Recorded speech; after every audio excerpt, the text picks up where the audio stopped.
നമസ്കാരം. വലിയ തട്ടിപ്പിന്റെ കഥകളാണ് മീഡിയകൾ തന്നെ പുറത്തുവിടുന്നത്.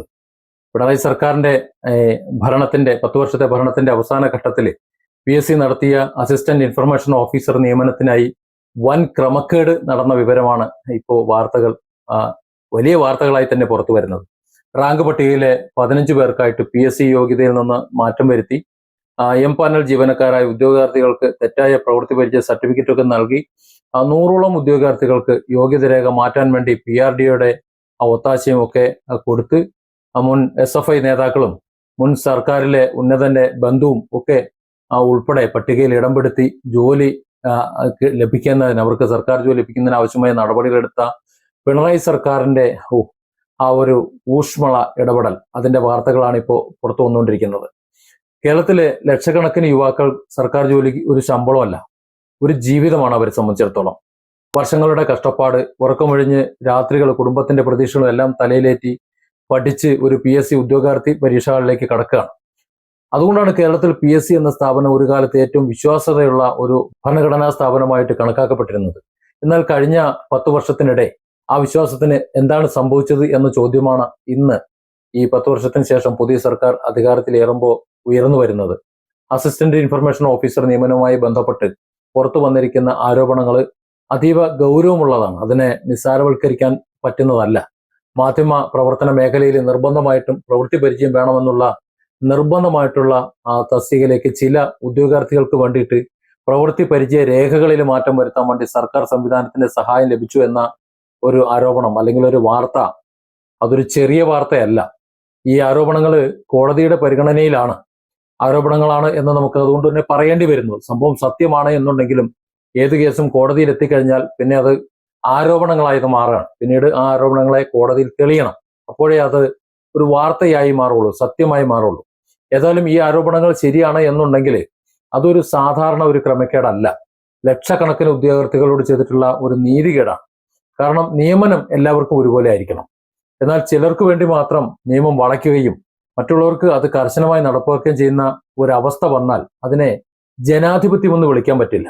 ഇവിടെ ഏറ്റവും വേദനാജനകമായ ഒരു കാര്യം നമ്മൾ ഓർക്കേണ്ടത്, ഒരൊറ്റ ദിവസം, ഒരേ ഒരു ദിവസം പോലും പ്രവൃത്തി പരിചയം കുറവായതിനാൽ അവസരം നഷ്ടപ്പെട്ട നിരവധി ഉദ്യോഗാർത്ഥികൾ നമ്മുടെ ഈ കേരളത്തിലുണ്ട്.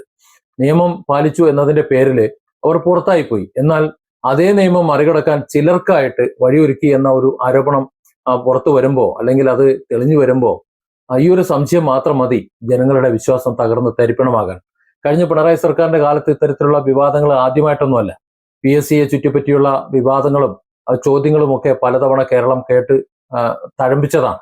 ഓരോ തവണയും വിശദീകരണങ്ങൾ വന്നു, പക്ഷെ വിവാദങ്ങൾ അവസാനിച്ചില്ല. ഇന്ന് വീണ്ടും സമാനമായിട്ടുള്ള ആരോപണങ്ങൾ ഉയരുമ്പോൾ ജനങ്ങൾ സ്വാഭാവികമായും ചോദിക്കും, പ്രശ്നം ഒറ്റപ്പെട്ട സംഭവങ്ങളായിരുന്നോ അതോ സംവിധാനത്തിലായിരുന്നോ എന്ന്. ഒരു സർക്കാർ അധികാരത്തിൽ വരുന്നതും ഭരിച്ചുകൊണ്ടിരിക്കുന്നതും സ്വന്തം അനുയായികൾക്ക് മാത്രം അവസരങ്ങൾ ഒരുക്കി അവരെ മാത്രം സെക്യൂർഡാക്കാൻ വേണ്ടിയിട്ടല്ല, ഭരണഘടനാ സ്ഥാപനങ്ങളുടെ വിശ്വാസ്യത കാത്തുസൂക്ഷിക്കാൻ വേണ്ടിയിട്ടാണ്. അത് ജനങ്ങൾക്ക് ബോധ്യപ്പെടുന്ന വിധത്തിൽ വളരെ സുതാര്യമായി പ്രവർത്തിച്ചുകൊണ്ടുമാകണം. എന്നാൽ കഴിഞ്ഞ 10 വർഷത്തിനിടെ പല സ്വതന്ത്ര സ്ഥാപനങ്ങളും രാഷ്ട്രീയ നിഴലിലേക്ക് വലിച്ചെറിക്കപ്പെട്ടു എന്ന വിമർശനം പ്രതിപക്ഷം അക്കാലത്ത് നിരന്തരം ഉന്നയിച്ചിരുന്നു. ഇപ്പോഴത്തെ ആരോപണങ്ങളും അതേ സംശയങ്ങൾക്ക് വീണ്ടും ശക്തി പകരുന്നതാണ്. അന്നത്തെ പ്രതിപക്ഷം പറഞ്ഞത് വെറുതെയല്ല, അതിൽ വസ്തുതയുണ്ട് എന്ന് തെളിയിക്കുന്നതാണ് ഇന്ന് പുറത്തു വരുന്ന വിവരങ്ങൾ. ഈ കേസിൽ അന്തിമവിധി കോടതിയാണ് പറയേണ്ടത്. പക്ഷേ അന്വേഷണം ആവശ്യമായ സാഹചര്യം ഉണ്ടാകാൻ പോലും പാടില്ലാത്തതായിരുന്നു എന്നുള്ളതാണ് വസ്തുത. കാരണം ഒരു ഭരണഘടനാ സ്ഥാപനത്തെക്കുറിച്ച് ഇത്രയും വലിയ സംശയങ്ങൾ ഉയരുന്നത് തന്നെ ഭരണപരമായിട്ടുള്ള പരാജയത്തിന്റെ ഒരു സൂചനയാണ്. കേരളത്തിലെ യുവാക്കൾക്ക് ഇന്ന് വേണ്ടത് ഒരു മറുപടിയാണ്. പഠിച്ചാൽ ജോലി കിട്ടുമോ, അതോ വെറുതെ ഇങ്ങനെ പഠിച്ചിട്ട് സർട്ടിഫിക്കറ്റും കെട്ടിപ്പിടിച്ചുകൊണ്ട് പെരയിലിരിക്കാൻ വേണ്ടിയിട്ടാണോ നിങ്ങൾ പഠിപ്പിക്കുന്നത്? അതോ രാഷ്ട്രീയ സ്വാധീനം ഉണ്ടെങ്കിൽ മാത്രമേ അവസരങ്ങൾ ലഭിക്കുകയുള്ളൂ? ഈ ചോദ്യങ്ങൾ ഒരു തലമുറ ചോദിക്കേണ്ട സാഹചര്യം സൃഷ്ടിക്കപ്പെട്ടിട്ടുണ്ടെങ്കിൽ അതൊരു സർക്കാരിന്റെ ഏറ്റവും വലിയ പരാജയമാണ് എന്ന് പറയാതിരിക്കാൻ വയ്യ. 10 വർഷം അധികാരത്തിലിരുന്ന പിണറായി സർക്കാരിനെ, പിണറായി ഭരണകൂടത്തെ വിലയിരുത്തുമ്പോൾ ആ വികസനത്തിന്റെ കെട്ടിടങ്ങളും അല്ലെങ്കിൽ വികസനം എന്ന് പറഞ്ഞുകൊണ്ട് നടത്തിയ ഉദ്ഘാടനം മാത്രമല്ല, പൊതുസ്ഥാപനങ്ങളിലുള്ള ജനങ്ങളുടെ വിശ്വാസം സംരക്ഷിച്ചോ എന്നതുകൂടിയാണ് ആ ഭരണ മികവിന്റെ അല്ലെങ്കിൽ ഭരണമായിരുന്നു നടന്നത് എന്നതിന്റെ യഥാർത്ഥ അളവുകോൽ. ആ വിശ്വാസം തകർന്നു എന്ന ഒരു തോന്നൽ ജനങ്ങളിൽ ഉണ്ടാകുന്നുവെങ്കിൽ അത് ഒരു രാഷ്ട്രീയ തോൽവിയേക്കാൾ വലിയ ഭരണപരമായിട്ടുള്ള ഒരു പരാജയമാണ്, അല്ലെങ്കിൽ പരാജയമായിരുന്നു എന്ന് ഒന്നുകൂടി ഓർമ്മിപ്പിക്കാതിരിക്കാൻ വയ്യ. ഈ വിവാദത്തിലെ ഏറ്റവും നിർണായകമായ കാര്യം ഇത് ഒരു ഉദ്യോഗാർത്ഥിയുടെ ആരോപണത്തിൽ ഒതുങ്ങുന്നില്ല എന്നതാണ്. കേസ് നിയമപരമായിട്ടുള്ള പരിശോധനയിലേക്ക് എത്തിയിട്ടുണ്ട്. അതിന്റെ അടിസ്ഥാനത്തിലാണ് നിയമന നടപടികൾക്ക് സ്റ്റേയും ലഭിച്ചിരിക്കുന്നത്. അതായത് പരിശോധിക്കേണ്ട ഗൗരവമുള്ള ചോദ്യങ്ങൾ ഉണ്ട് എന്ന് തന്നെയാണ് ട്രിബ്യൂണൽ പ്രാഥമികമായി വിലയിരുത്തുന്നതും അവർ കണ്ടതും. അതുകൊണ്ട് തന്നെ ഈ വിഷയത്തെ രാഷ്ട്രീയ ആരോപണം മാത്രമാക്കി തള്ളിക്കളയാൻ ഒരിക്കലും സാധിക്കില്ല. കേരളത്തിലെ ഓരോ PSC ഉദ്യോഗാർത്ഥിയും ഒരു കാര്യം ഓർക്കേണ്ടതുണ്ട്. പരീക്ഷ എഴുതാൻ പോകുമ്പോൾ നിങ്ങളോട് ഒരു ഇളവും കാണിക്കാറില്ല. അപേക്ഷയിൽ ഒരു ചെറിയ പിഴവുണ്ടായാൽ പോലും അവസരം നഷ്ടമാവുകയും ചെയ്യും. ഒരൊറ്റ ദിവസം മാത്രം പ്രവൃത്തി പരിചയം കുറവാണ്. ഒരു 3 വർഷത്തെ പ്രവൃത്തി പരിചയം വേണം.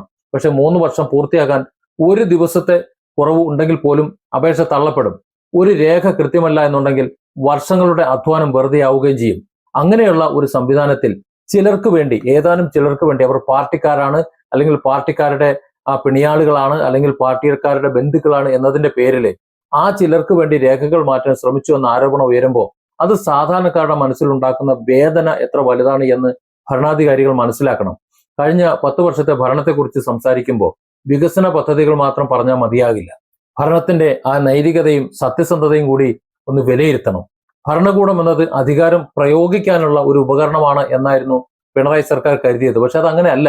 നിയമം എല്ലാവർക്കും ഒരുപോലെ നടപ്പാക്കാനുള്ള ഒരു ഉത്തരവാദിത്വയാണ്, അല്ലെങ്കിൽ എല്ലാവർക്കും ലഭിച്ചെന്ന് ഉറപ്പുവരുത്താനുള്ള ഒരു ഉറപ്പിനെയാണ്, അതിന്റെ കർത്തവ്യത്തെയാണ് നമ്മൾ സർക്കാർ എന്ന് വിളിക്കുന്നത്. അത്തരത്തിൽ ഉത്തരവാദിത്വം നിർവഹിക്കുന്നതിൽ വീഴ്ച സംഭവിച്ചു എന്നുള്ള സംശയം ഉയരുമ്പോൾ അതിന് വളരെ വ്യക്തമായിട്ടുള്ള മറുപടി നൽകേണ്ടത് സഖാവ് പിണറായിയും അദ്ദേഹത്തിന്റെ ഭരണകൂടവുമാണ്. അത് അവരുടെ ബാധ്യതയാണത്.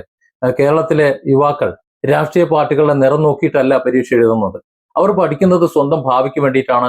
അവരുടെ ആ പ്രതീക്ഷയെ തകർക്കുന്ന ഏത് നടപടിയും ഒരിക്കലും അത് അംഗീകരിക്കാൻ കഴിയുകയുമില്ല.